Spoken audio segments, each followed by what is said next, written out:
Well, it's quite an honor to be here. I want to thank Kit Farrow, of course. I want to thank Tam for giving me direction, making sure I didn't get lost. I want to thank the members of the forum, because I get a lot of inspiration from what people send in. It makes me think. Like Kit says, I like to think. And a lot of times how I decide what I think about something is the outgrowth of writing it down and trying to make sense of it on paper.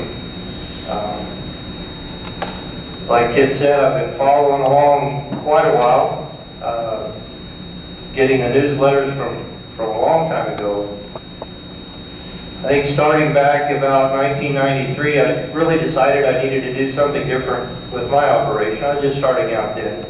I was just completing a business degree at Fort Hays State University, and I knew there was a lot of things about my farming I didn't like from a business standpoint, and here comes Kit saying, well, the way to make more money is to spend less on inputs, and I was on board from the beginning, Kit. So this sale tonight, or tomorrow, marks 25 years here, Kit. Quite honored. So I give you the man of the hour, Kit Farrow. Big round of applause.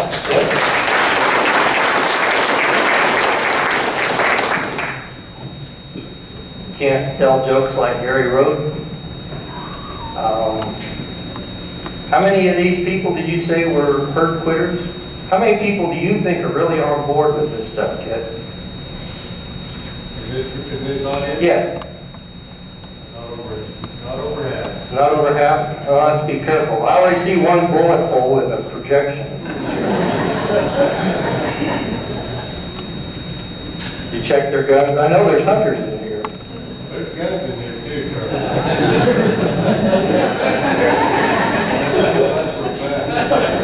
As my youngest son would say, too much information, Dad. All right, enough of this. Let's get started. The Kit asked me a while back to talk about change. Kit writes about change a lot in his newsletters. In his Sabbath day devotions, talks about change. It's hard to change. It is really hard for a lot of people. I admire people who are flexible, more flexible than I am. I've made a lot of changes in my operation. It wasn't easy for me. And I know a lot of people get hung up on change. So we're going to talk about some ideas for changing. Some of it I hope helps. Some of it may come kind of painful. Some of it's going to be funny. So let's see if I can run this thing. All right, why would we like to change? It's a simple part of the discussion. If we want to improve our results on our business, that's what I wanted to do. The biggest part of my business today is still crop farming. And I always looked at the cattle as something I just do on the side. But as the years have gone by, and as I've made my cow herd more profitable, it's become a bigger part of my business. And believe me, in western Kansas, growing crops the last 10 years hasn't been any fun at all. But we still have the cows around, and they still produce about the same amount, whether it's dry or whether it's wet. So I've really gained a lot more respect for my cows. Might want to expand the business. Lately with high crop prices, there's been a lot of young people want to come back to the farm. It's harder than you might think to make room for someone to come back into an operation without making some changes. Sometimes we have to adapt to changing conditions, and boy, we've done that. Let me tell you, drought of 2002 was bad enough. It scared us pretty bad. I didn't know if I wanted to keep going farming or with cattle. By 2006, another bad year, we were better prepared. By the time we got down to 2012, another terrible year as far as cattle and crops, we were ready, at least with the cattle, and we didn't have to sell anything off because we implemented a lot of changes. Some of the stuff that Chip Hines has talked about, some things we made up on the fly. We're not scared of drought anymore, but we've had to change what we've been doing. Of course, we can fix problems through changing. A lot of times, there's problems on the farm that just keep going on. Can't really seem to come to a good conclusion on how to change. But, you know, the change that people like Kit Farrow and Chip Hines talks about this last one, to get in sync with nature. And from a business standpoint, it makes sense. For some people, just from the standpoint of being good stewards of the livestock, being good stewards of the land, they want to get in sync with nature. And this involves some change. So these are some reasons to change. Here's another big reason to change. This is the most depressing slide. Kit told me to keep it positive. Well, we'll throw this in here. This is a summary of economic results from the Northwest Kansas Farm Management Association. These are real economic results through accrual accounting. An economist that takes care of Northwest Kansas and the Farm Management Association, he just throws up his hands. It's after you account for all the costs, and this includes labor, this includes the cost of capital, this includes depreciation, there isn't any money. This is a good reason to change. You see this goes through 2011, actually goes through 2012. I checked on 2013 numbers, and still negative results. 2013. It hasn't come out with 2014 numbers yet. I'd be interested to see that. Okay. What are the big problems with those numbers? Well, Kit Farrow, as long as he's been doing this, has been harping on winter feeding expense. You've changed some people's minds, or helped people change their minds. Chip Hines has helped. The biggest determination as to profitability in Kansas cow herds anyway is the winter feeding expense. If you can get control of that, you can do a lot of good. But part of the reason that we're still having some negative economic results with cattle, even with high prices, is these next two items. And James Copel talked about this a little bit last fall, talking about depreciation and slow asset turnover. Now, we're not going to get too bogged down in this because we got bogged down in it with Mr. Copel. It's a little bit hard to understand, but Kit has done a good job explaining why we need to reduce winter feeding expense. Let's take a look at some of these others. Depreciation. Depreciation is big. Jim Garris has been doing a lot of writing about depreciation of cow herd. You know, the more you pay for a bull, the more you pay for a cow, the harder it is to recover that expense. And you know, she's going to be a worn out cow, or it's going to be a worn out bull someday. So as the price of replacements has gone up, the depreciation expense has gone up as well. And we can't ignore it. We've been ignoring it, but we can't anymore. Some of Jim Gary's works shows this could be as much as $250, $300 per cow per year in depreciation expense, just because we're paying so much for replacements or have that much wrapped up in our replacements. So, to me, where I'm at, that's the 800-pound gorilla in the room that I can't ignore anymore. Now, I've taken Kit's advice and Chip Hines' advice. I'll tell you, I've kicked the hay habit, got my costs down low, but there's still more expense we can cut, and it's in the depreciation. Okay. How do we overcome depreciation? I'm not going to go too far into this, but we can increase asset turnover. It's just something else we need to think about. It's something that Copel talked about last fall. But this is what fast asset turnover looks at. You think about it this way. If you keep back a heifer as a replacement, it's a long time before you get any money back out of her. Other people in other parts of agriculture have looked at things like pigs. There's a lot faster asset turnover. You know, you can start getting your money back from a gilt in about a year. can't do that with cattle. I know that's, a lot of people don't like to hear that, but this is kind of where I'm at these days, is trying to figure out how do I ramp up the speed I get my money back out of my cattle. Okay. Another thing, how do we handle depreciation? This is something I came up with, a little acronym. I call it LAPST. And it stands for Let Another Poor Sap Eat the Depreciation.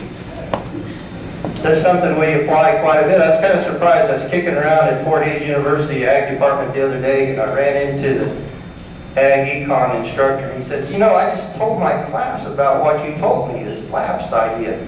So I guess this has some official standing now. You know, I don't drive fancy pickups. I don't have new farm equipment. I try to get by as inexpensively as I can. I try to avoid the depreciation. You know, we get a tax deduction for depreciation. Some people actually like that, but the reason you get a tax deduction is because you really are losing value. So I'm not sure exactly how we apply this to cattle, but as far as the equipment side goes,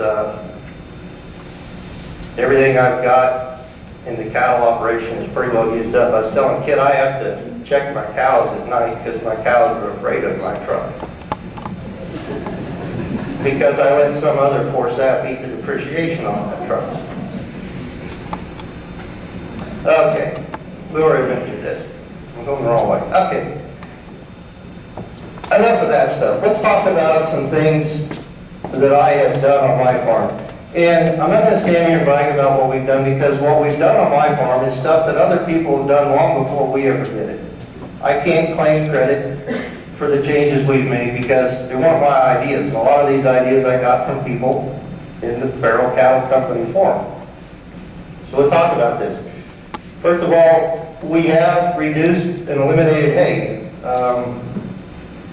So far this winter, cows and calves and yearlings included, we fed 16 bales of hay. And that was when we weaned the calves. That's all we fed, that's all we intend to feed.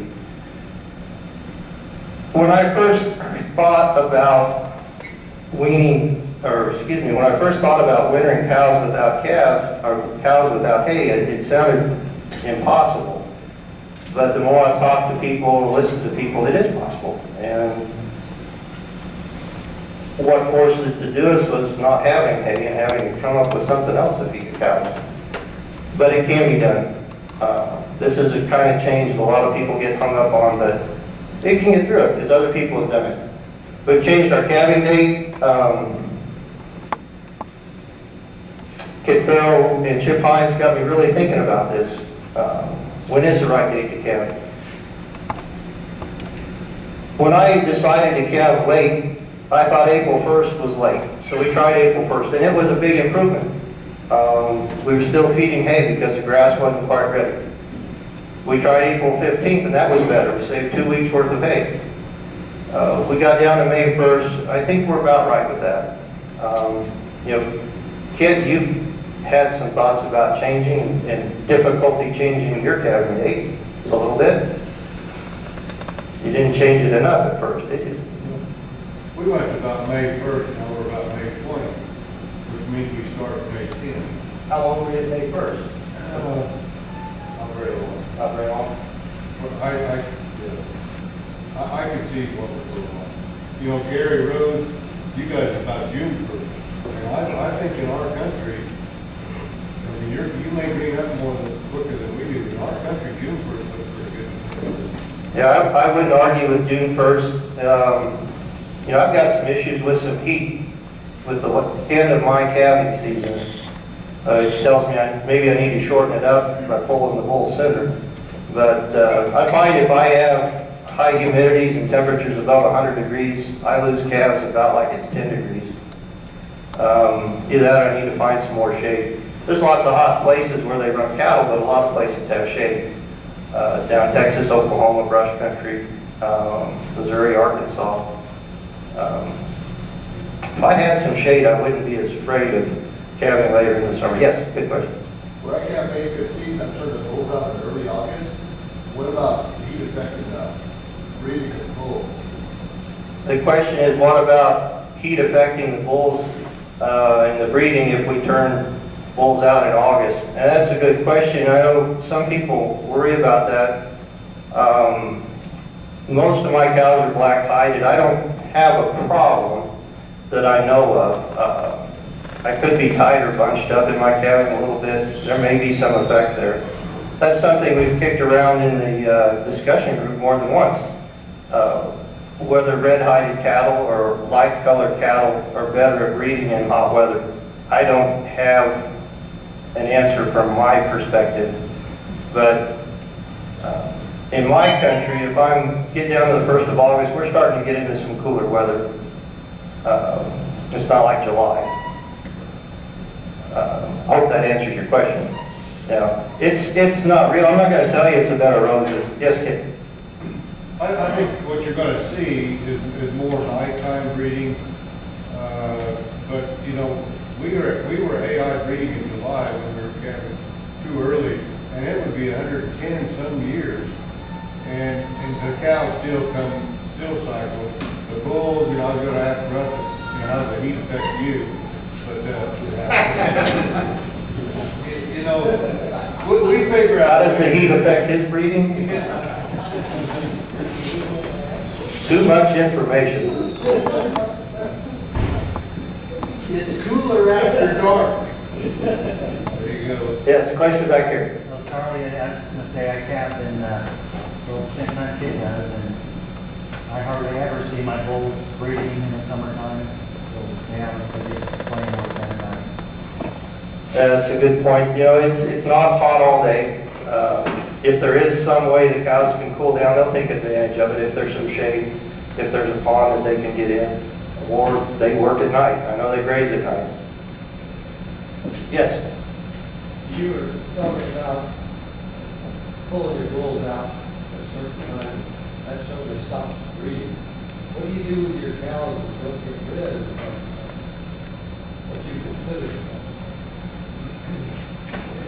The question is, what do I do with my cows that don't get bred at the proper time? When I detect open ones later on, usually in the wintertime, I go ahead and sell them.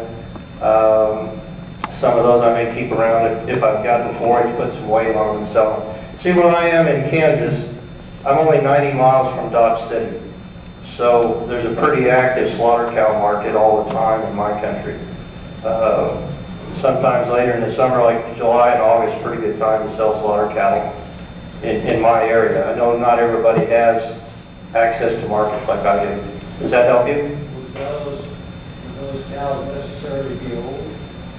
No, they would not necessarily be old. And thanks to the smaller frame size that comes from using PCC genetics, let that ring. Thanks to the smaller frame size that comes from PCC genetics, I've had 2, 3, 4-year-old cows. They try and sell them as heiferettes just because they're smaller. I'll deny that if anyone asks. But also right now, the feedlot boys are hurting for animals. But there's a lot of cows, the young cows, go into the feedlots depending on how thin they are. Maybe just 60 days if they got some flesh, just enough to turn the fat white and get them lined up to go to the slaughter plant. If they're heavier, the shorter duration, if they're real thin, they may spend quite a bit of time in the feedlot right now. That's just the market we're in. Do you preg check your cows at the breeding season? The question is, do I preg check my cows? I've done that the past number of years simply because we were so short on forage that I had to cut down how many head I was feeding.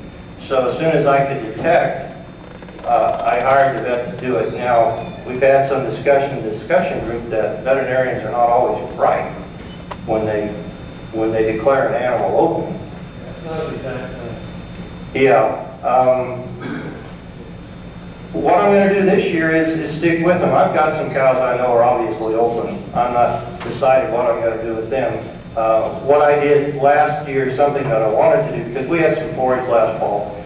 I took the bulls back out middle of November to breed for fall calves, any cows that were still open. So I've got some of those cows in there that are bred. They're going to be September 1st calves. And I think this year I'm going to try and market them because there's some pretty good cows there. I'm not just going to take them to the sale. I'm going to go out and find someone that wants fall calvers and negotiate a deal with them. That was my point, is why pull the bulls out? Well, might be earlier, might be right on time, why not leave them in there and breed those cows? And if they're going to calve late, a bred cow at the sale weighs a whole lot more than pasture cow. So you sell it, and then you're back to the deal of some other stuff, but it makes you more money. Yeah, that's a good question. What do you want to do? I wouldn't argue with someone that wanted to leave the cattle in for a long time and then calve to a certain date and then market the ones that were bred that had not calved by that date. I wouldn't argue with that. It's not really been my program the last few years simply because we were so short on resources. Had to get those open animals out of there. Plus, you know, kids always harping on me to improve my genetics by calling the ones that can't survive. And there's a lot that could not survive the past 5 or 6 years. Got rid of them. Yes? I found that I have my belt that ultrasound on this palpable, and it's a lot more accurate. The suggestion was to use the vet ultrasound cattle. That's something new. I think I've got a technician that can do that. Some in the discussion group have advocated using blood testing. That's something fairly new to determine bred animals. That's something I think I could do myself, is draw the blood. That may have some advantages just because I can do it myself. Detect the open ones that way.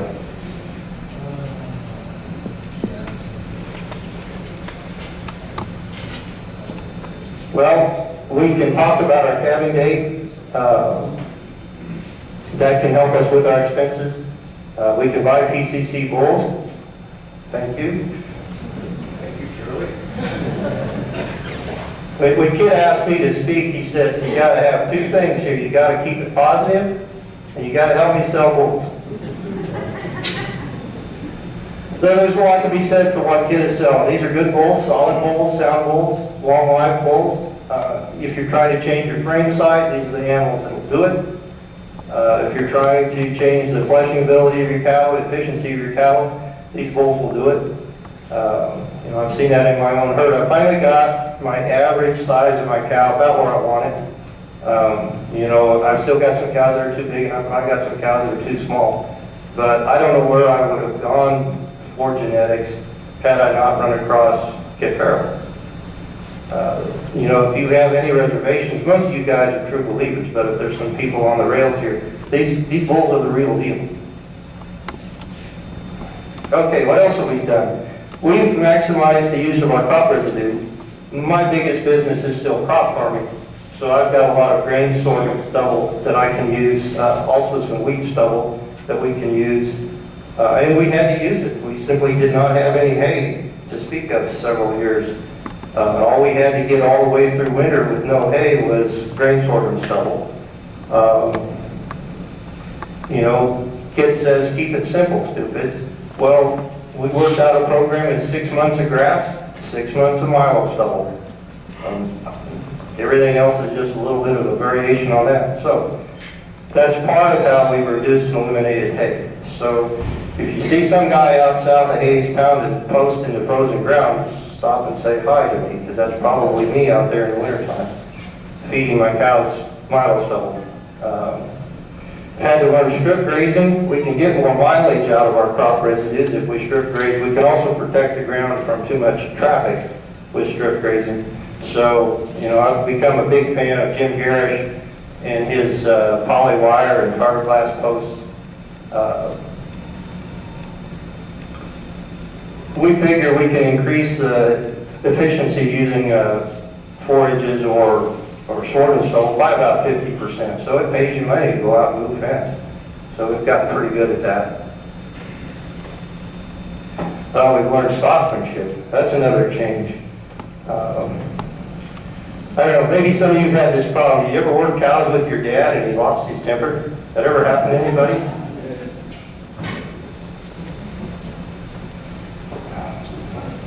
One of my brothers and I used to help my dad, and more than once we swore we are never going to help him again, because it get pretty ugly. He'd lose his temper and start yelling and beating on cattle. But you know, as time has gone by, especially as I get to where I can't run as fast as I used to, get out of the way as fast, I've learned some stockmanship.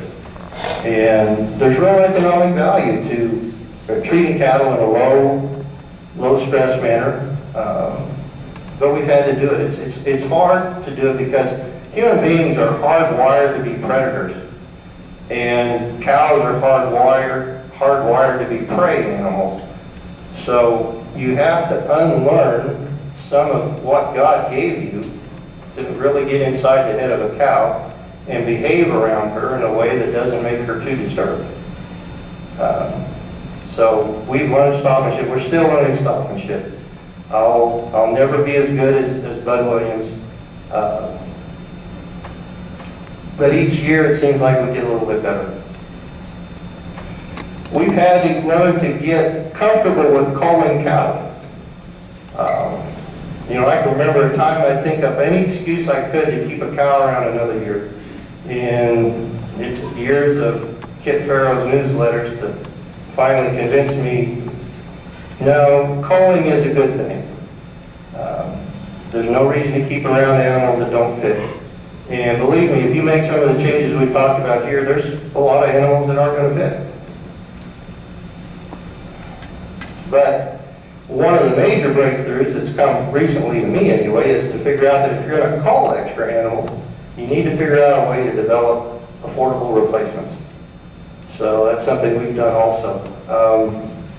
We've gotten to where we keep every heifer that we can and run them with the bull for 45 to 60 days. And whatever gets bred stays on the farm. Whatever is open is a perfectly good long yearling feedlot replacement. Now, some might question the economics of it. What makes it work for us is our costs are so low. You know, if you're trying to get every heifer bred, you can get a lot of money wrapped up in those heifers. But where we're not trying to get every heifer bred, the economics work out better for us. And we're only looking at perhaps 60 on the low side to 75% of those heifers bred. We're satisfied with that. You think that's enough pressure, Kit? You know, it's kind of a thing that's hard to wrap your mind around. It's hard to make the change because ranchers want all of them to get bred if they can, so it's a stumbling block. And the university people think, well, it's nuts to only expect 60% to get bred. Should have higher expectations. So there's really not a whole lot of support for trying to do what we're trying to do. But we can produce a pretty inexpensive replacement effort. How old are your children? We've done 45 to 60 days, or actually more, around 60 days. The fallout rate has been pretty high before I decided to keep more heifers. So I used to run the bulls longer. We're at the point now, I think we can seriously shorten up our breeding period. A lot of people run 45 days that have been doing it. My genetics aren't quite there yet. Some of my nutritional issues aren't quite there yet either. But it's getting better. But the big thing is, by having extra replacements, when you come across a cow that you're kind of questionable about, it's easier to cull her if you've got the heifers already there. We're going to talk about that a little bit more. Yeah? What age do you usually try to breed? Oh, my heifers are going to be in that 13 to 15 months when they see the bull. So they, you know, you do the math, they could be older if they're bred later. We're trying to calve when they're 2 years old. Now, some of those heifers are going to be younger, especially a 60-day breeding season. I really don't find that a problem. You know, we used to think that I could go out and choose the best heifers, and even though I was never very good at livestock judging, I'd choose those best heifers to be replacements. And what I realized from keeping every single heifer, I really can't do that. There's some scrawny little heifers that were raised by a first calf heifer. They don't look like very much in the fall when you wean them. But when they hit grass in the springtime, they catch up. and a lot of them will catch up in the wintertime. How to approach this? This is delicate. When I calve, I put ear tags in my calves' ears. And we're going to go somewhere with this. This is the information age, so I put the calf's mother's number on the tag, but I also write the birth date on the tag. So when I get around the yearling summer with these heifers, I get to the point where I can't tell the ones that were born early from the ones that were born late, because those little ones catch up. I guess to get to the point here, by tagging my calves and collecting information, I've learned that I do not really need to do that. But on the other hand, some of these things I would not have learned if I could not look at the tag and say which cow that calf was from, or how old that calf was. I've learned that some of the stuff I thought was important is not important. The only way I learned it was having that information. So, Kit's working on me. I got some issues to work out. Do you always go with the whole bunch to the same pasture?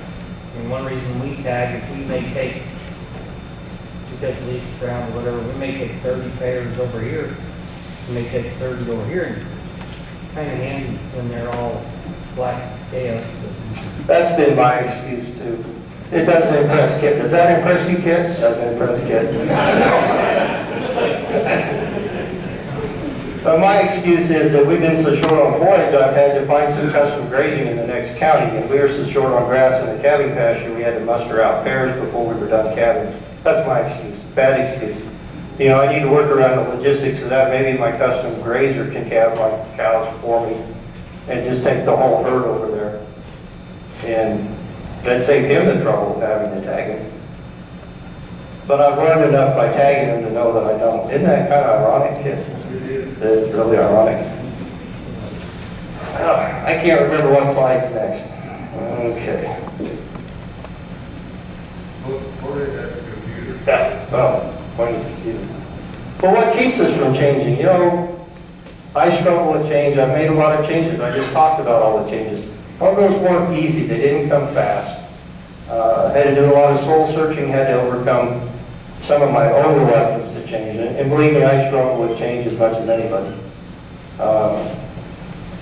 So there are barriers to change, and we've talked about some of these before.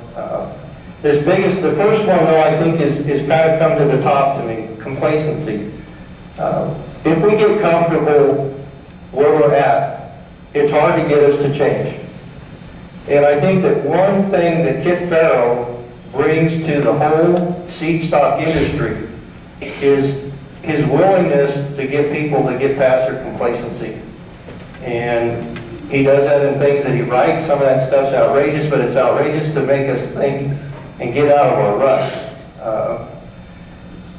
Complacency affects a lot of what we do in a lot of our life. Here's a quote that speaks to that. It's from Patrick Henry, who was one of the founding fathers of the United States. Is life so dear or peace so sweet as to be purchased at the price of change? Forbid it, Almighty God. I know not what course others may take, but as for me, give me liberty or give me death. You know, our founding fathers were willing to fight and die for liberty. And at the time of the Revolution in the United States, only about a third of the people supported the revolution. And a lot of people were complacent. They were satisfied trying to live under the king. So it was hard to get people over their complacency to actually go out and put their life on the line. What would it take us today to put our life on the line? What would it take me to risk losing all of my cows and all of my land? There have been times in history where people were able to overcome that kind of complacency and get outside their comfort zone and do what needed to be done. Complacency is, I'll admit, is one of the reasons I have trouble changing.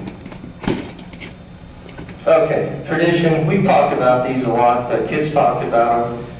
doing things the way they've been done because that's the way they've been done. It's easy to get in that kind of rut. Ignorance, we may not know why we need to change. There's nothing bad about being ignorant, but remaining ignorant is a problem. So what Feral Cattle Company has done with their newsletters and their updates and with the forum is to provide education, to give us the knowledge we need. Chip Hines has done a lot. I really admire his book, The Slantwise Guide to Prosperity. Are you going to be selling that book this sale? Mark? Are you going to be selling your books at this sale? Oh, yeah. Oh yeah, he's going to be selling these books. That Slantwise Guide to Prosperity made a big change in me because I could see in the workbook the numbers for my farm that I needed to make a change. So it helped me overcome my ignorance. Peer pressure, you'll see a lot here that you don't see at the regular seed stock sale. And you won't see some things here that you see at a regular seed stock sale. Our peers keep us back. So we got to really think about who we hang out with. That's what I like about the forum. I get to hang out with people who have some of the same ideas I do, even though all my neighbors think I'm a kook. Profitable kook, but I'll wear that badge. Fear and discomfort of the unknown. You know, this is part of it too. And I think part of why Kit Farrell comes off sounding kind of abrasive sometimes is he's trying to push people. It's the biggest laugh I've got all night. Well, you need to give people a push sometimes. Push them outside their comfort zone. That's what Kit Farrell talks about. He's written some things that have made me awful darned uncomfortable. Things I wanted to argue about, things I wanted to fight about. But in trying to get my ammunition together, I found out he was right about some of those things. If you are going to change your ranch, if you want to change your ranch, if you think you need to change your ranch, face it, you are going to face some discomfort along the way. Amen? Going to be some discomfort. Fear of production loss, financial loss. You know, Kit says, oh, just buy one of my bulls and just cull the open ones that can't survive without any hay and it'll all be good. You know, that's kind of scary for a lot of people. I think that's what probably stops a lot of people, Kit, from really buying into what you're trying to say is just the fear that their calf crop's going to be smaller, there's going to be few animals in it. But we got the fix for that. You know, I hear a lot of people dealing with their landlords, don't want to make changes there. I really don't have any answers there. I am very blessed with the landlords that I have that have given me freedom to do what I want. And, you know, I've respected their desires, trying to find out what they want from the land. But, you know, landlords are hard to deal with sometimes. And I think we all face that. Members of the family can keep us from changing. There's no surprise there. If one generation versus another generation. Again, I think I've been pretty lucky. My dad had cow herd. Once he saw what I was doing, he was about ready to retire anyway, so it was easy for him to turn loose and let me take on the cattle operation,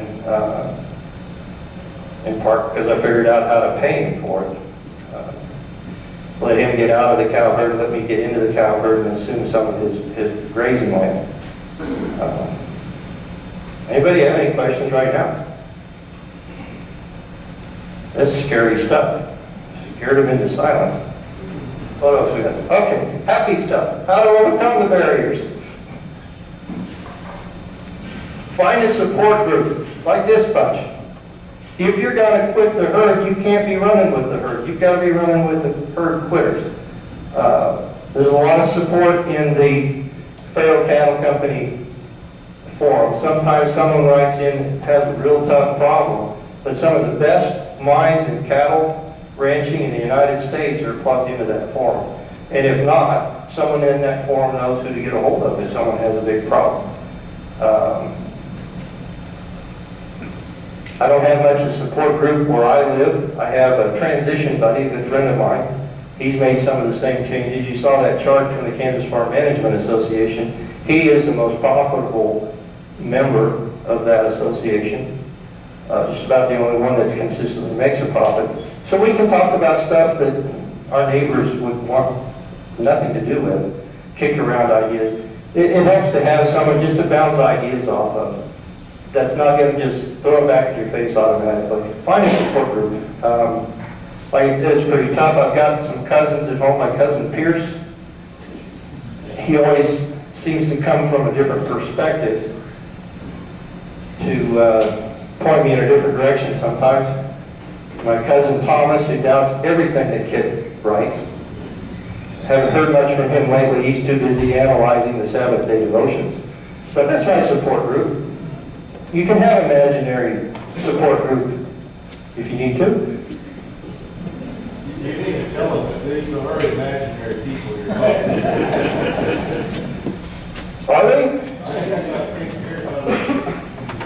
Well, how do you know I don't have multiple personalities?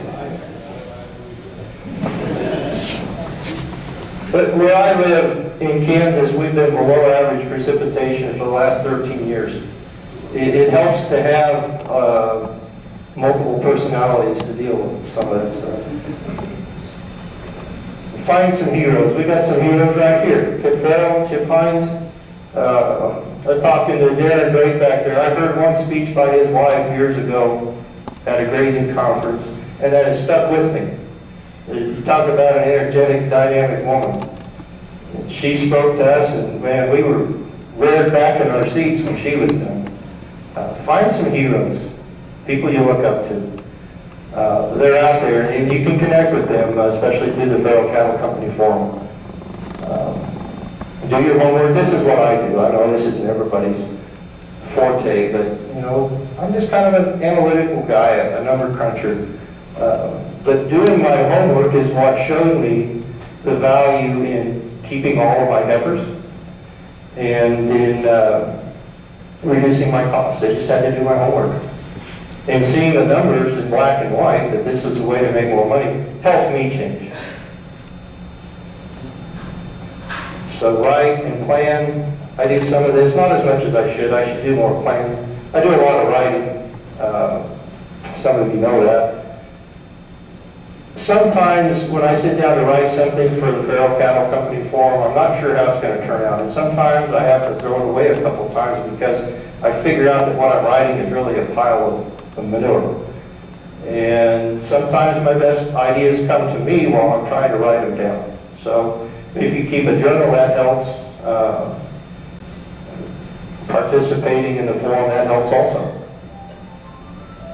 The next one. Talk the talk, at least talk about what you're doing.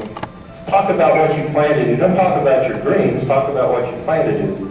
But sooner or later, everybody that talks the talk's going to have to walk the walk also. So that'll help you get started, but it won't carry all the way through. You know, you saw the big long list of changes we made, and the reasons that we made those changes is because we had our backs against the wall with drought. We had a couple years, 2002, 2006, we didn't have any hay. We didn't have any grass. And it was either change what we were doing or get rid of the cows, and I didn't want to do that. We got rid of some of the cows. But we were able to hang on to a lot of them because we were willing to do things we'd never done before. We were willing to change our calving date. We were willing. Changing my calving date is what allows us to run 6 months on soft stubble.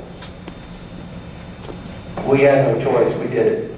And now it just seems like a normal part of our business. But it was not comfortable. You know,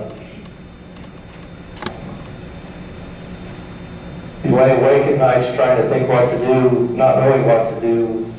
And when you don't have any choice, sometimes that makes it easier to change. This last one is something new. Actually, this isn't the last one, but it's something new I've been reading about. People that are able to change, some sociologists find that they're just a little bit different in the head.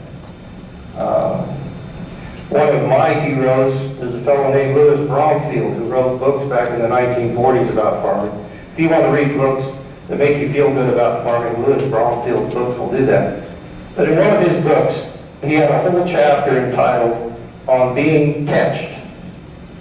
Tetched, which is a word that some people use for being a little bit crazy. Half a bubble off plum. A couple flies short of a Happy Meal. That kind of being tetched. Not everybody that can change is necessarily wired like everybody else, and I guess I kind of fit into that category. My brain doesn't stop. Sometimes I can't get it to stop, but I get to think. So be willing to be a little bit different than everybody else. Come up with imaginary friends, whatever it takes.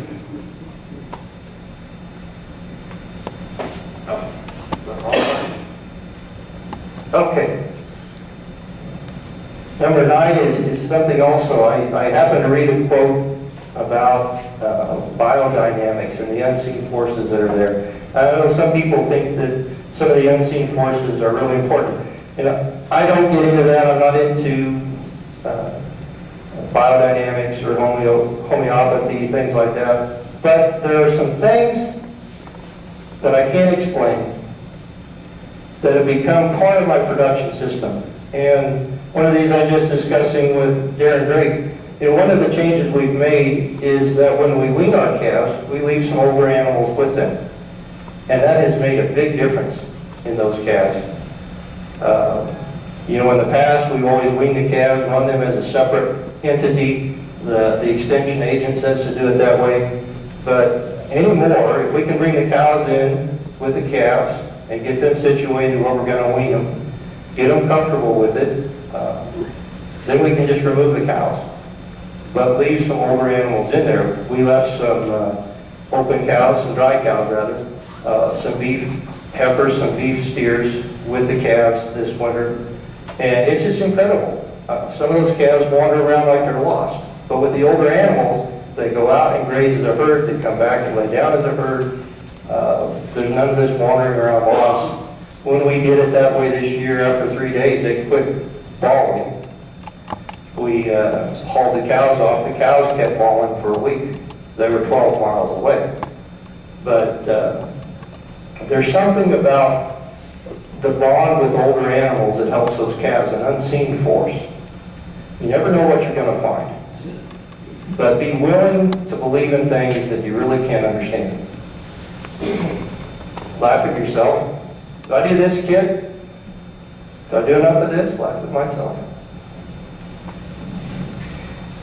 Taking yourself too seriously, if you're too worried about what other people think, this can be a barrier to change.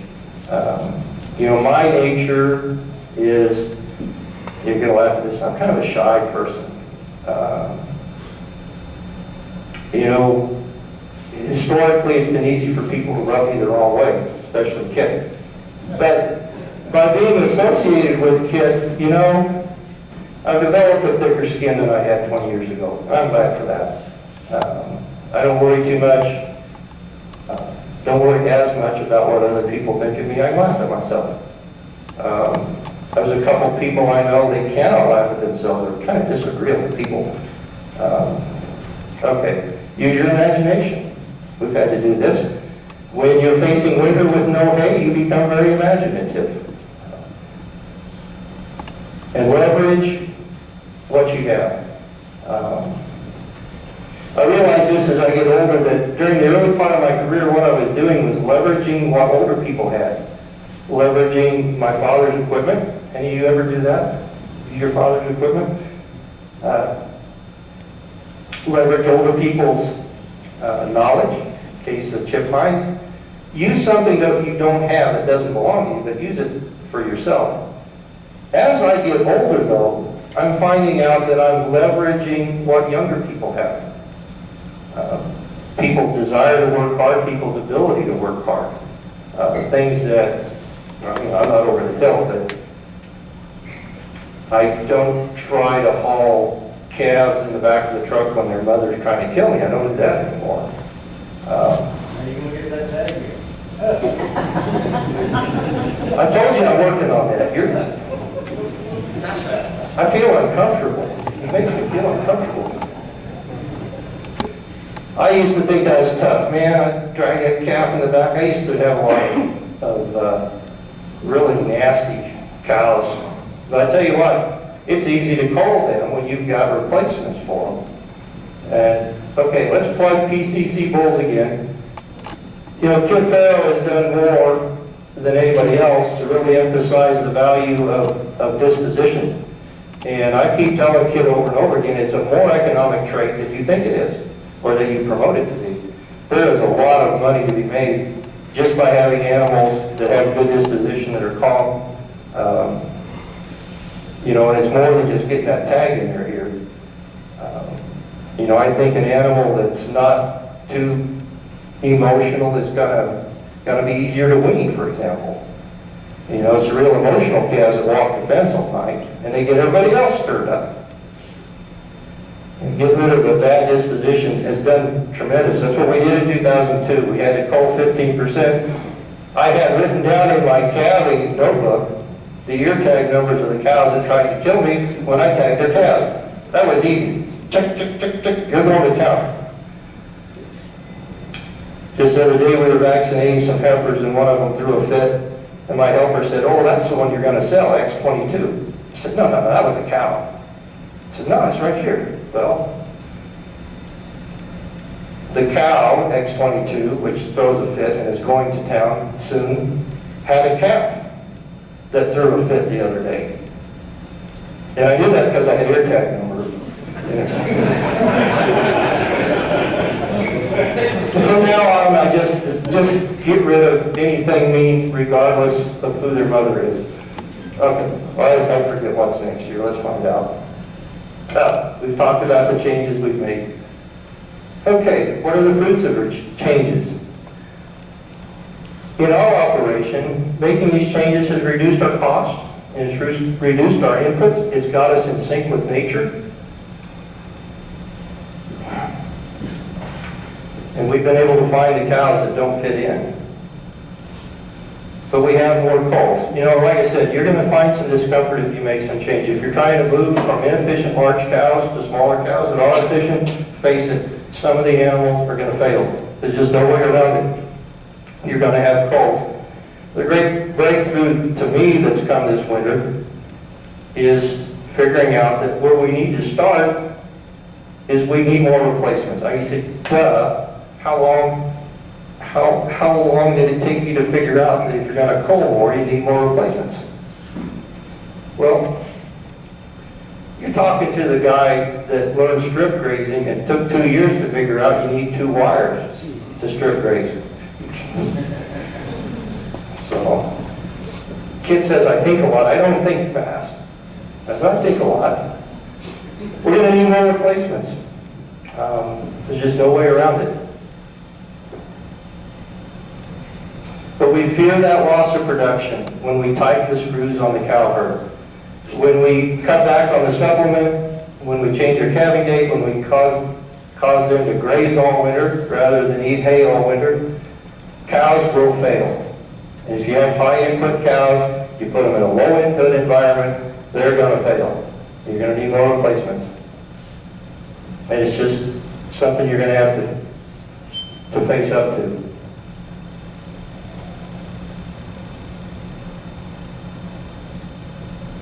So where have we gone wrong? What we've learned, or what I've learned this winter, and some of the people on the discussion forum have probably learned this too with me, is that if we are going to have more failures and cull some cows, we need to prime the pump with extra replacement efforts before we tighten the screws on the cow. And, you know, part of our reluctance to reduce the inputs on the cows is we know they're going to fail. And we want to try and make excuses for our cows.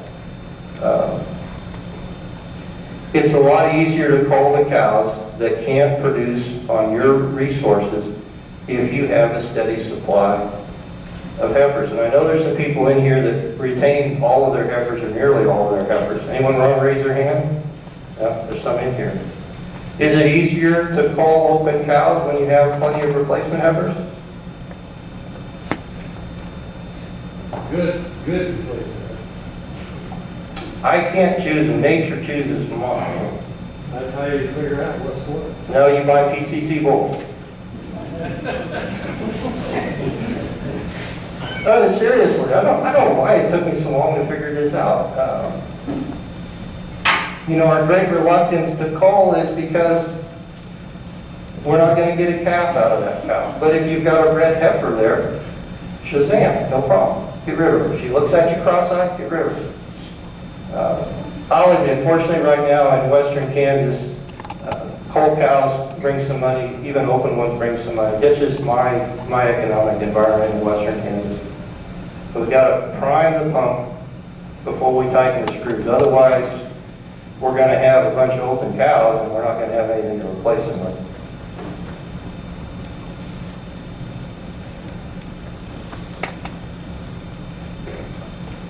Now some say, well, gosh, how expensive can that be to keep all those heifers? Well, like I said, our production system is low input, and we're like only getting 60 to 75% of those heifers bred.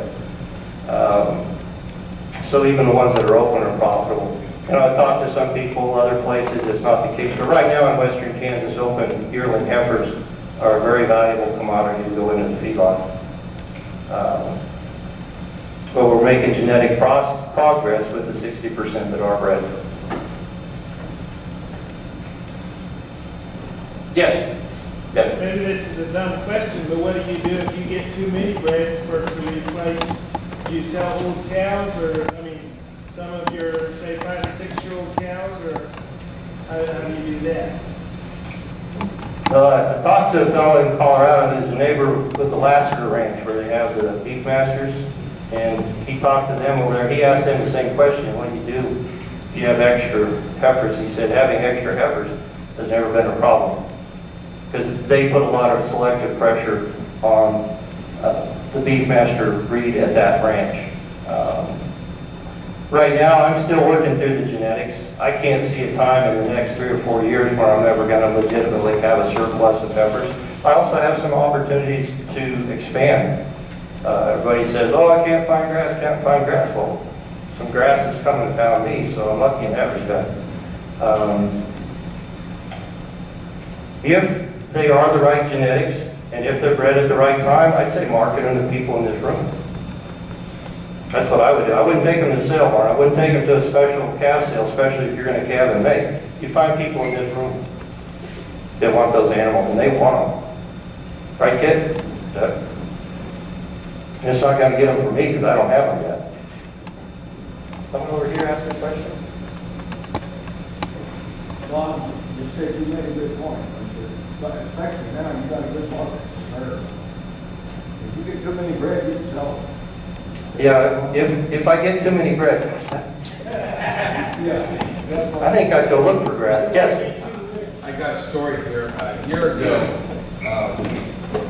due to the drought and everything, we had quite a few younger cows that we were going to decide to sell. So I did put them on the PCC page there. But I also thought I needed to haul them where the better pasture in Nebraska and sell them up there at the sale barn. And ended up selling to a guy in this group from Alliance, Nebraska. So everything that we had to pay them basically was been saved by just opening up to our group. I would say, so rather than taking cattle to the sale barn and sell them to a forum member, you should have announced it on the forum in the first place. You know, I think we may see more of that. People using the forum that way. We've had a discussion on the forum, what do you do with these bulls? If you've got a small herd and you've got a bull after 2 or 3 breeding seasons, he's going to be breeding his daughters, what do? You just sell him for hamburger? Well, these are really good bulls. And a bull with 3 or 4 breeding seasons under his belt, he's got a lot more to go. I don't know. I'm not going to step on kids' toes in that regard, but it seems kind of a shame to me, in my opinion, to sell a bull that could breed for 10 years after he's bred your cows for a few years. What are your thoughts, Kid? I agree. And I think we know that there's some really good bulls out there that we should be taking back into our program too. And there's bulls out there good enough to be at the top end of what we're using. So there's some good bulls out there. Well, how do you feel about people in the forum using the forum as an exchange for used bulls? I don't think I've heard anything. I don't like to put a good bull.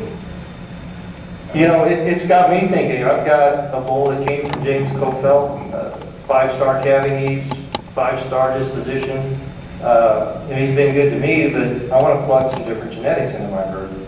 He's been my main heifer bull, and since I've been keeping all my heifers, you can see where that's going.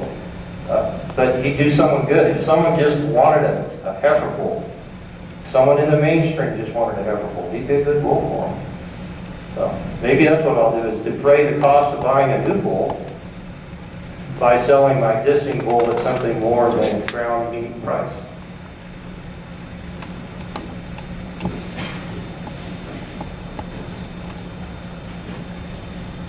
Now, this gets back to the heifers. If you can produce a heifer at a profit, then you'd have an incentive to produce more of them, wouldn't you? So my challenge to anyone that's having some doubts about whether they can produce a heifer at a profit, don't give up. Keep trying to figure it out. You know, as I do the analysis on this, I find that if it costs you more to develop a heifer than you can get from selling her, then it forces you into a bunch of management decisions that follow from that. You're going to try and get as many calves from her as you can to get back that extra cost.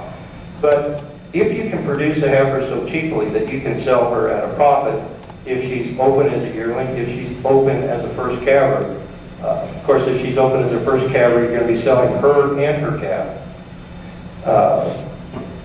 So you look at the combined sum of cash coming from that.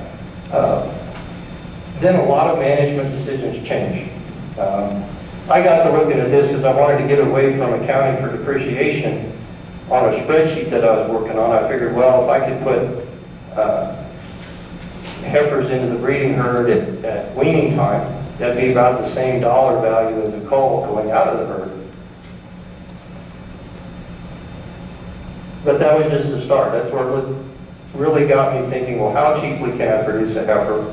And can I find her a home if she is open? It can be done. But you're not going to get 90% of them bred, which is scary to a lot of ranchers. It's just something you got to get through. It's kookiness to extension agents to try and only get 70% bred. But if you're doing that on your whole heifer crop, then the benefit comes on the culling side, because you've got the replacements then, even if it's just 70% of your heifer crop. I think I'm about done.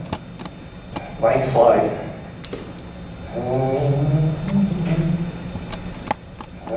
This slides don't mean anything. Well, let's talk about this. This is the way a lot of people in my area run their cows. They put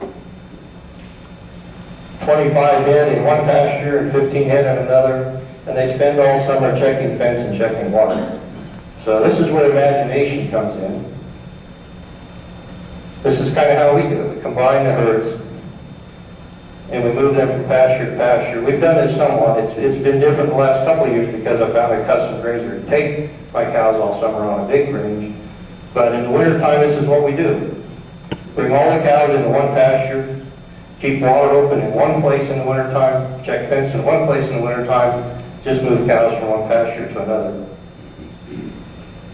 See, I have to haul cows at night, because otherwise they're afraid to get into that trailer. Believe me,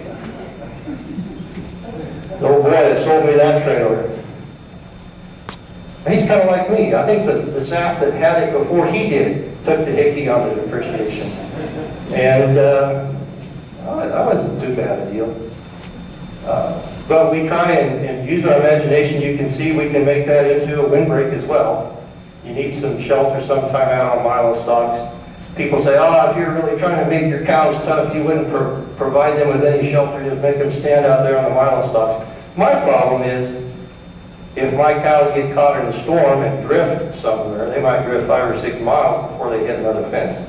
So this is sort of the anchor in my grazing system if I don't have any other shelter. Because if there is a storm, they'll get behind that rather than drift with the wind. I think I'm done.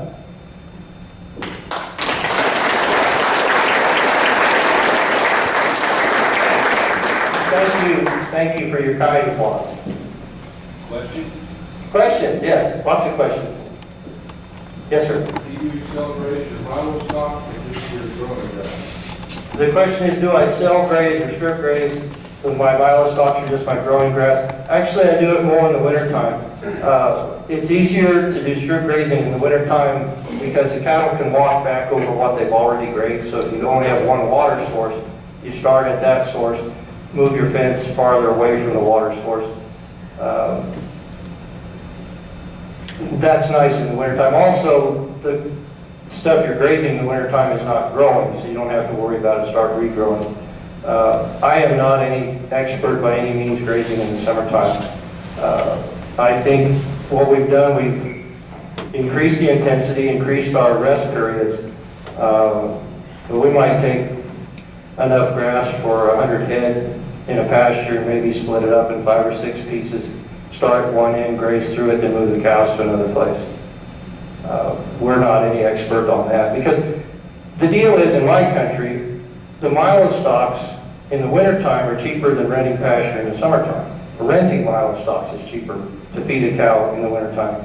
So, you know, sometimes you start small with good ideas, like everybody in my country knows you can save money grazing milo stocks, but they don't ask themselves, how long can I keep going? I can keep going for 6 months. Everybody else is done after 2 months. But wintertime, I finally figured this out. You got to be different. You got to look at it from a different perspective.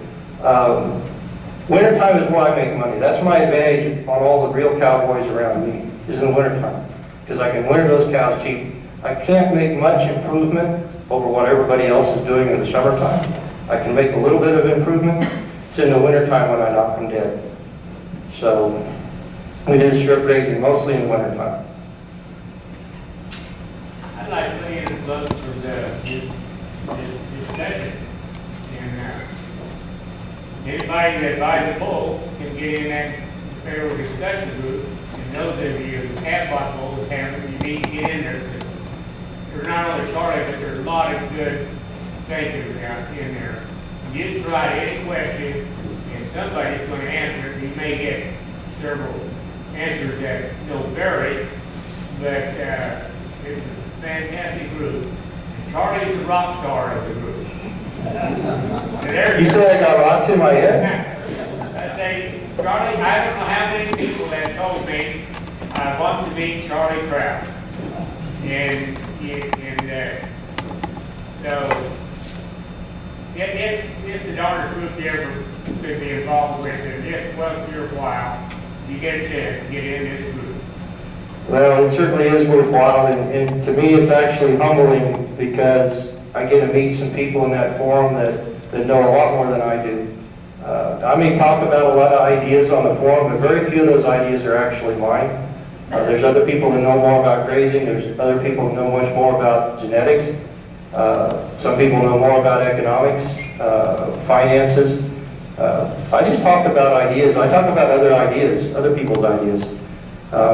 What you see on the screen now is my contribution to the art of grazing. This is simply how I connect my poly wire to my division fence. That's actually insulated wire just to make it show up.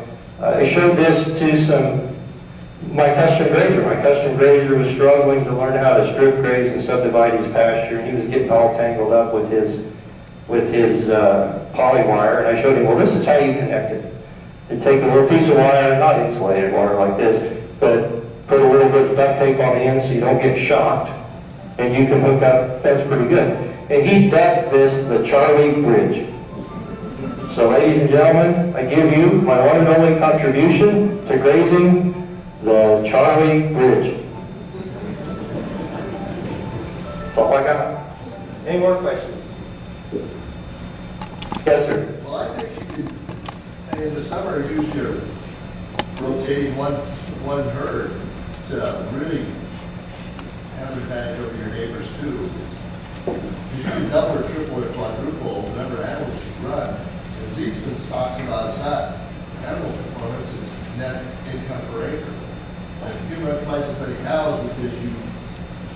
intensive graze, it's as good in the summer as it is in the winter. And the comment is that by moving the cattle where I do in large groups for a short period of time, I can increase the harvest per acre. I really believe this. This has really come back to me since I was forced to put my cattle out on a custom grazing deal because I had no grass. But the pastures I had last summer, 80% of my pastures didn't have any cattle in them all summer. To get the benefit of that this winter. Man, what grass, what grass. You know, I'm getting more cow days than I ever thought winter grazing, and there's still a lot of grass standing out there to catch snow and shade the soil and create litter. Our big mistake, and Brooke Teacher, another hero of mine, he's written about this too.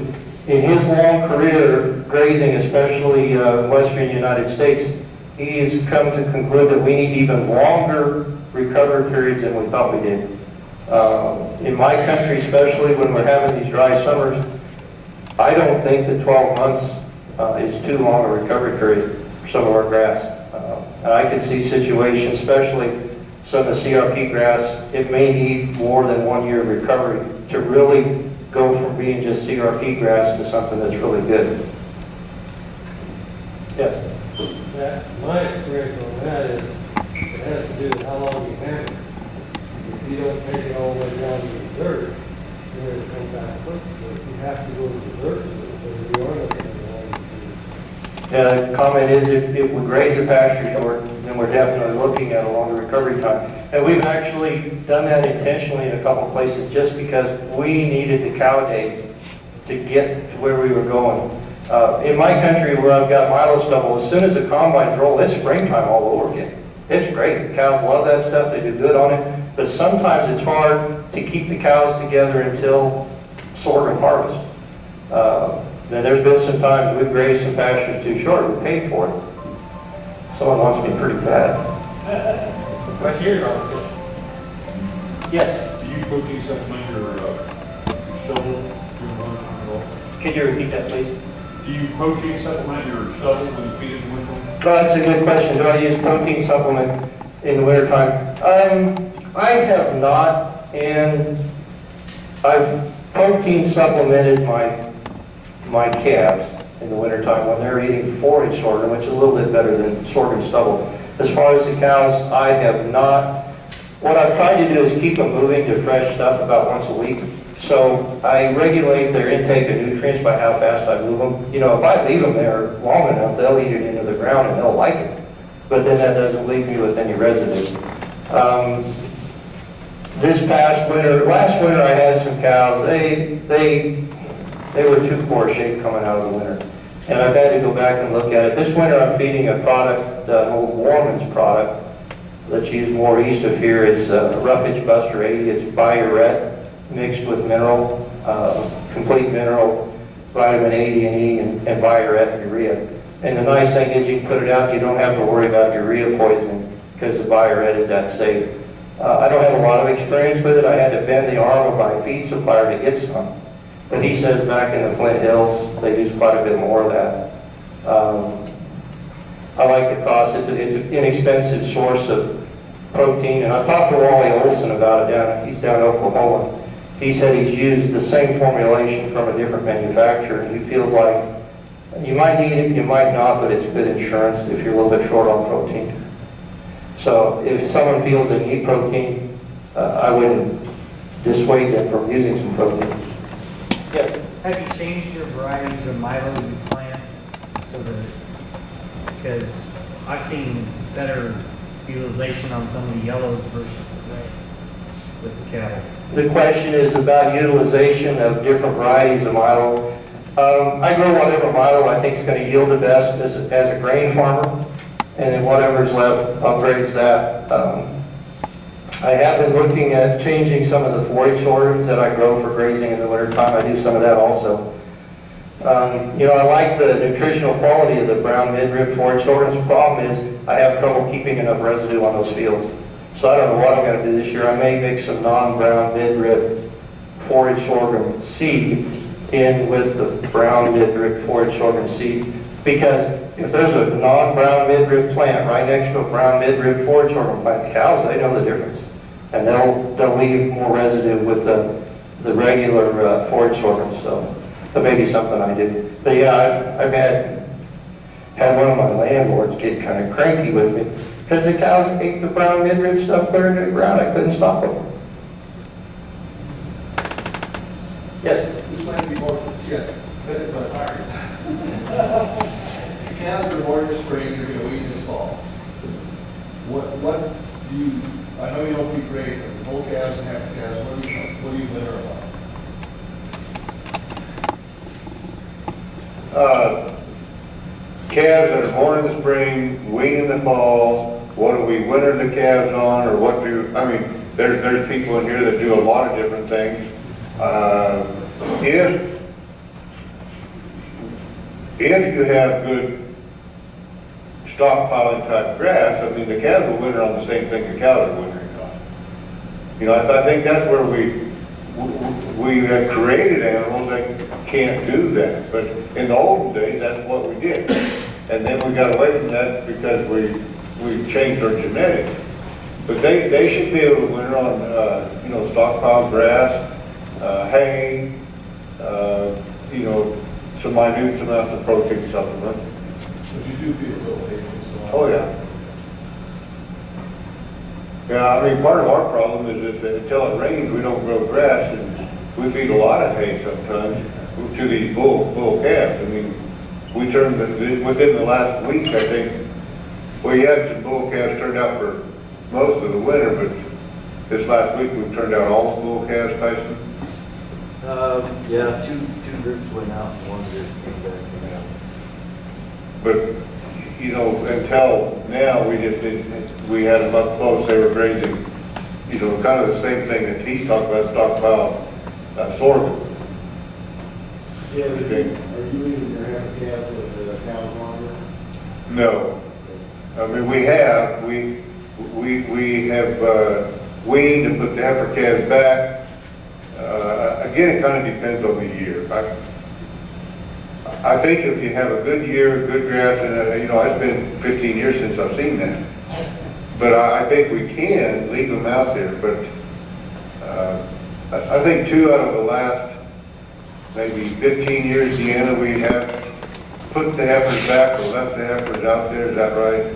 I remember one spring sale. It was the time that I think Garish was here. And we had a ranch tour before the meeting, and the heifer calves were running with the cows that year, and maybe another time. But unless we have good forages, it doesn't matter. You know, my theory though is that, you know, if a heifer calf can't live on what her mom was living on, she doesn't deserve to be coming to the herd. Our cows pretty well stay fat most of the year. Our heifers are, you know, still having more trouble at this point with the grass we have. I'd like to add a little bit to that, something I mentioned earlier, something we find is an effect, but it's not something you necessarily think about. Heifer calves that are wintered with their mothers are wintered with older animals. In my opinion, they do better than heifers that are run just as a model of only heifers. There's something about the influence of that, and sadly, this gets back to your tag numbers. When I was running some cattle this fall on some pasture, some stockpile pasture, at the very end, the cattle and calves had to walk 1.5 miles back to water. It was the only way I could do it. But I noticed that the cattle would come in with small groups, and I noticed that oftentimes the calves in that group didn't match up with any of the cows. They had broken the bonds with their mothers to a certain extent. They were still nursing, but they had enough independence to follow other mature animals, not just their mothers. And it made me think about what I was doing a little bit. So I think from now on, we've had good luck this winter, and we'll do it again in the future. We're not going to run a mob of just weaned calves. There's always going to be some older animals with those weaned animals. There's something about the influence of those older animals. They set the pace. They go out and graze when they're supposed to. They lay down and ruminate when they're supposed to. They go get water when they're supposed to. Now, where I've wintered my calves in the past is on a field below my house, and I look out my kitchen window and I see those calves strip grazing forage sorghum. And when the calves are by themselves, they spend an awful lot of time just making big circles out there in the forage sorghum where they're strip grazing. When I have some dry cows or some bred heifers, some older steers with those animals, they don't do that milling around, just wandering around aimlessly. They've got a purpose, and the older animals give them that purpose. At first, I wanted to argue with James Kofeld about his program of weaning heifers, calves, and then putting them back with the cows, but after I've thought about it and seen it, I think it's a good program. If you've got the grass to do it, those animals are going to be living with cows the rest of their life anyway. They might as well get used to living with cows that aren't their mothers.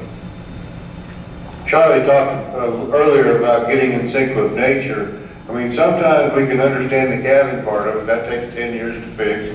But this weeding thing is just as big a deal.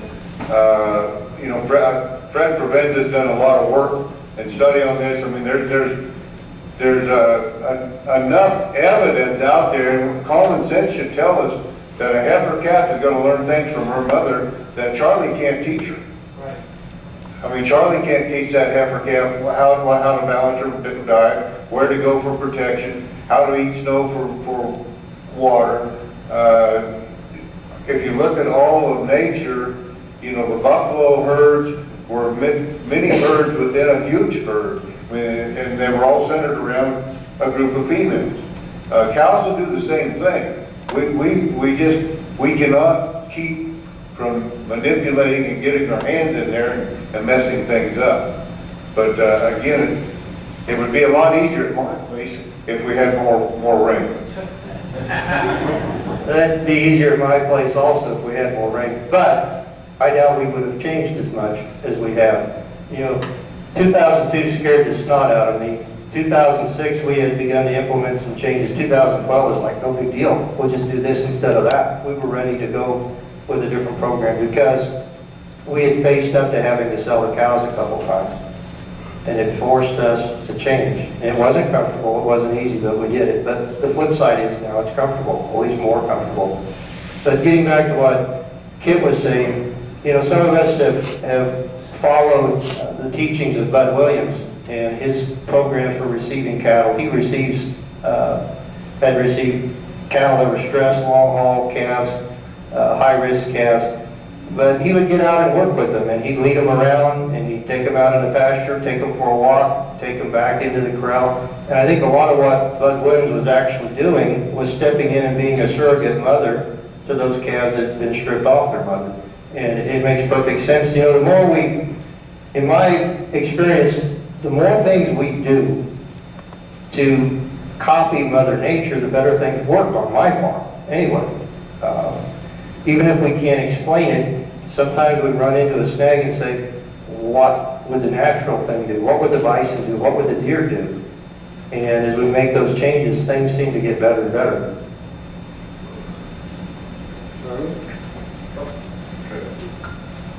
Are you certain you have a reason why you have to decide when your calves get weaned? Oh, no, not this topic. Question is, should it be me that decides when my calves are weaned? Other than the economics. Other than the economics?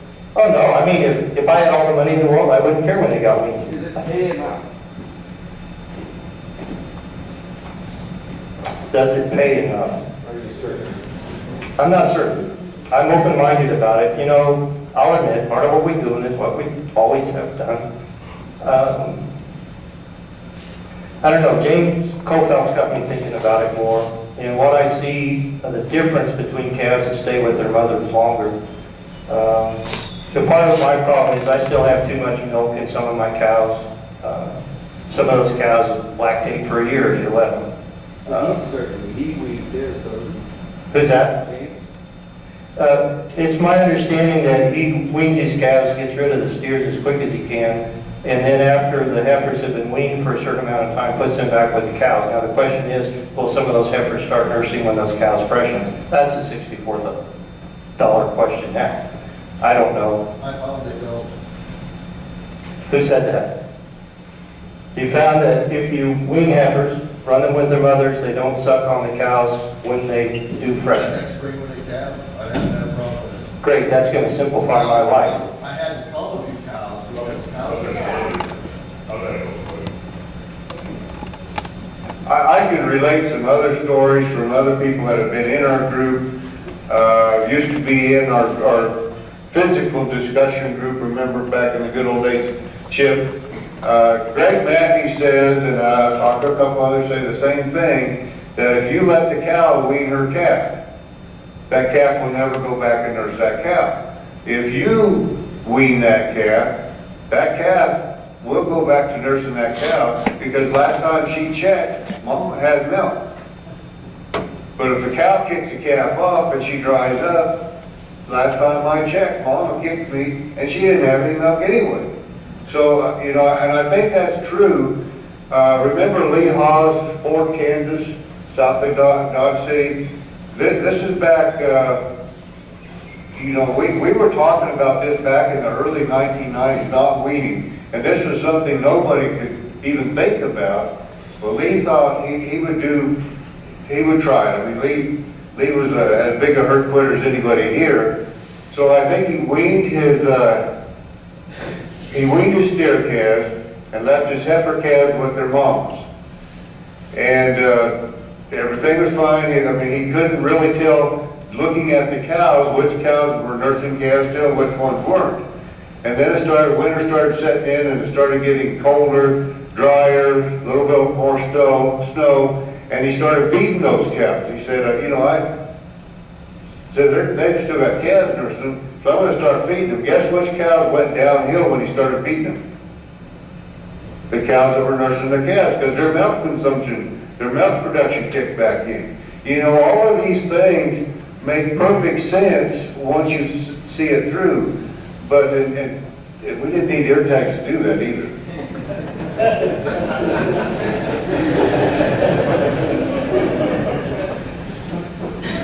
But, you know, I've been blessed to be around guys like Chip and Lee and I mean, we've been doing what you guys are experiencing since late 1980s probably, haven't we, Chip?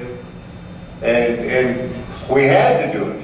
You know, Chip Hines was way out there. Kip Bayrow was trying to get way out there. Don Palmer, Gary Rhodes. I mean, we were so far out there, you can't even go to a ball game and talk to anybody because they don't know what you're talking about. Amen. You know, Who do you talk to? you talk about, you go to a spring or winter ball game and everybody else is cabin and you're not even thinking about it. And all of these other things. So we had our own support group at that time. I would credit a lot of what PCC is today to that little group of people then, because we didn't know any better and we would try those things. Change is easier when you have friends.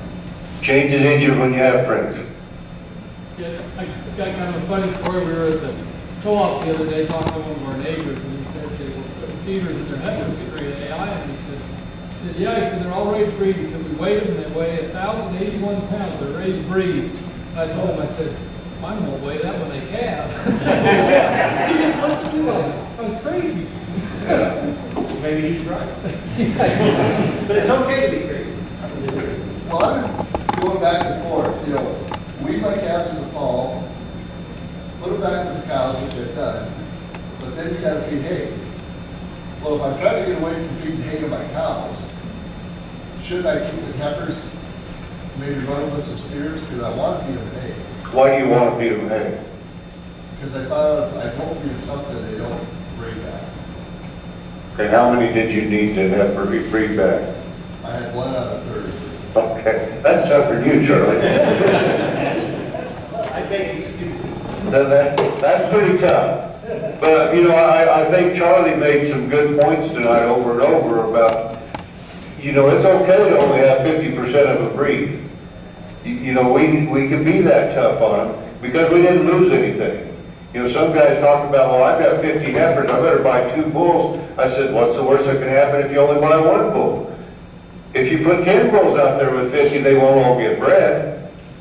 If he's a fair bull, I don't. 10, well, Maybe, but I mean, if they don't all get bred, you know, we're just, sometimes we get caught up in, we've got to have 95 to 100% bred, we've got to have big weaning weights, we've got to have this, got to have that, and we don't even consider the cost.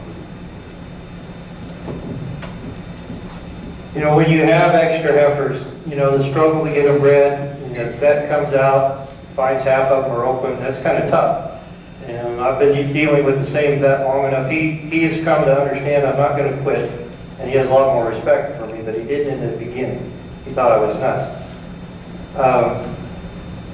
But even though it causes discomfort, when you're preg checking those heifers and finding a lot of them open, it really comes back in a pleasant way when you're dealing with cows and having to get rid of some cows because the replacements are there. If you're only trying to keep 15% of your heifers as replacement, get them bred, man, everything's got to work. But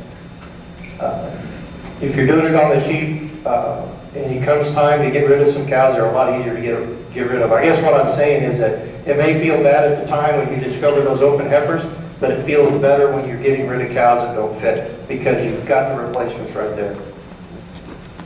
I'll just throw out another idea. I think James Caulfield talked about it. We've done it some. We don't preg check very often unless we're selling something or moving them to greener pastures. Like Charlie, our inputs are so low in the wintertime that we don't really care. What we end up with, if a heifer, a young heifer or a young cow did not have a calf in late May and June, she's fat by the middle of July. I mean, she's fat enough to eat, and there's value there. So you know, that's just another way. Now, going along with what WC was saying a little earlier, I mean, Charlie could pull the bulls after 45 days, and then put the bulls back in November for, you know, if they weren't bred, now he's got those fall calves. You know, I'm pushing it with cows that calve in May. I can market them to this much. I get into cows that are going to have calves in July, it's a hard sell, at least where I'm at. But I get down to late August, early September, then I can sell those things all over the place. I wouldn't argue if someone wanted. But that would allow you to pull the bulls and then put the bulls back in. Yeah, right. Well, it'd be nice to have the bulls with the cows year round, because right now I've got them in a calving pasture and there's about a foot of water in the pond. I don't know. Hope it rains. Charlie? Yes. Have you ever kept your opens, your first cow open till 2 to 3? When you're in your expansion, like you said, you've got room to expand. You've been talking to Phil Jurdy, haven't you? The question is, if I have open yearlings, would it be wise to keep them and breed them the next year? When I'm trying to build cow numbers, I wouldn't argue with someone that wanted to do that if they were a low input person. You know, I've done some thinking about this, and I haven't quite got around to writing something into the form, so maybe I'll share something with you tonight. I think that if you get farther north, in parts of Canada, North Dakota, South Dakota, it is just simply too cold in the wintertime to expect a young animal to grow very much at all. And you simply may not be able to get a heifer to breed at 14, 15 months, simply because it's too cold for too long. Does that make sense to you? I'm just going off a theory. We're getting 50% loss and sending 50% down and going, well, we not just started keeping breeding with dudes, but I guess that's maybe a kid question. Are we screwing ourselves in the future with these cattle? You know, 50% of them can breed, another 50%. That's my wheels are turning here. Yeah, and the feral bulls are going to throw some. We were talking about that last winter in Canada. You repeat what he. I will, whatever Charlie did. But his wheels are turning. I think, Vince, you know, I understand that it is that tough up there. I mean, there's no doubt about it. We're also expanding it. Like that's, if we just wanted to maintain our 200 cows or whatever, would be, Right. it'd be great. I think genetically, you're probably shooting yourself in the foot a little bit. Economically, I don't, you know, because of the expansion, I think you're doing the right thing, and I think I told you that up there. But, you know, I'll give you, you said 50% can, 50% can't. Chip's always said if one can do it, they all can do it. If 50 of them can do it, those 50 there really don't deserve to stay, except that you need numbers. We're gonna run out of cows. Other thing I'm going to share, this is a study that started at, is Fort Robinson up there near Chadron? Yes. Okay, this study, when they had a research center up there, and they started this study there, it ended up at Clay Center, Nebraska. But they were checking out the difference between calving as 2s and calving as 3s. And there's a discussion there. This is part of the reason I'm not in favor of leaving and calving as 3s. But what they found out is if you start leaving them to calve as 3s, you get a higher percent bred. But you've got lower fertility, and they'll start falling out later. If you calve them and require them to calve as 2s, the fertility is building up, and that's what we're talking about. The other thing, though, I think from an economic point of view that I passed on, we won't do it as seed stock producers, but what they're saying is if a heifer gets bred and raises 1 calf, that's a big strain on that heifer. If she does not breed back that year, keep her. She proved that she could breed young, give her the year off that she deserves. You know, the guys that are promoting this calving at 3, they're giving them all a year off they don't deserve. If they can't get bred as a yearling, get rid of them. If they get bred as a yearling and don't get bred as a 2-year-old, keep them. And then they're saying that in the end, those heifers that you gave that year off will make just as much money as the heifers that didn't take any time off. And I think that might be something that'll work for you. What? Plus improve your fertility. Plus improve your fertility.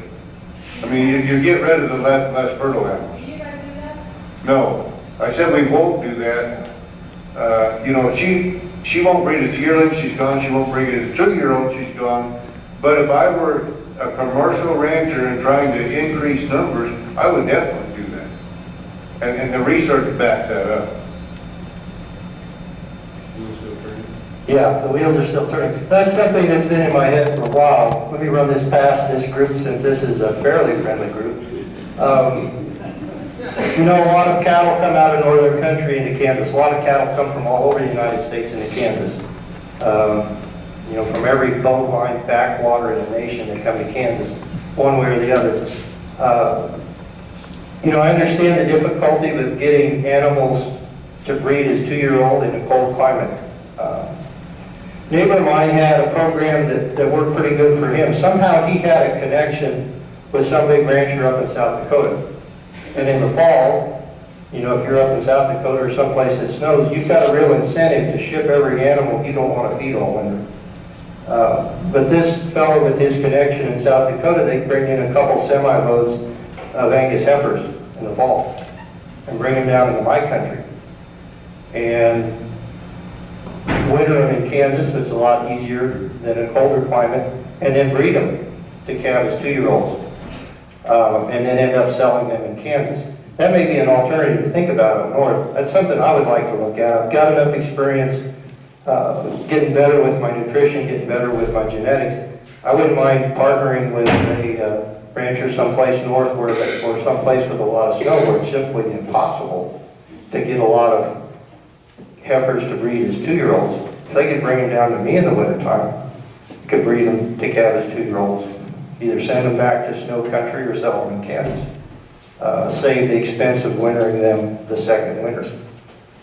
So, I don't know if that grabs anybody. That's something I've been thinking about. This neighbor of mine, he worked that pretty good for a number of years. He even brought down some great Angus bulls as calves, ran them in the summertime, and then sold them in Kansas, rather than winter them in the Dakotas. So he would bring them to Kansas at 14 months? He'd bring them to Kansas at like 6 months, 7 months. Bring them in just as the snow was starting to fly up north. You know, in our situation, you know, one thing that helped me change was just counting the number of days where I absolutely had to feed hay in the wintertime. because it was impossible to graze. What I found is that in my country, it's less than 10 days of winter that you really, really need to feed hay. If there's something to graze, you can be outside grazing it, all but just a couple days. This past winter was kind of mild. There's some nasty weather, but we didn't have any snow. I thought about feeding the cow herd hay one day, but they were in such a nice place, I didn't want to mess them up and make them come out and eat hay. So this year, I guess I'd say there have no days where it was necessary to feed hay at Hayes, Kansas, which is 3 miles east of here. You know, that's an advantage we have here that other people in places where it's colder, places where there's a lot of snow. I don't know what people do like in Buffalo, New York. What would you do in the wintertime? Feed hay, I guess. Kansas not a bad place to be an Angus heifer in the wintertime. Yes. Yes. Are you just stretching or asking a question? One more question. Sure. You run your heifers all year with your cow herd. Last year's heifers, when you're calving now, do you worry about them heifers messing with calves at all? Or? You know, this is something that's really been more of a plan than something that's implemented. Because we've been so short on hay, we have kept the heifer calves in a separate group from the cows. I'm ready to get beyond that based on what I've seen with how well they do when they are with older cows. Part of it's logistics. Last couple summers, we just did not have the grass, and I was working with a custom grazer that was pretty new to manage grazing. So I thought he could take care of my cows, but I didn't want to burden him with a bunch of yearling heifers because his fences just weren't there yet. But he's made progress with his infrastructure. I think it's something we could do. I don't know. If I have problems, I'll deal with the problems, but on paper it looks good.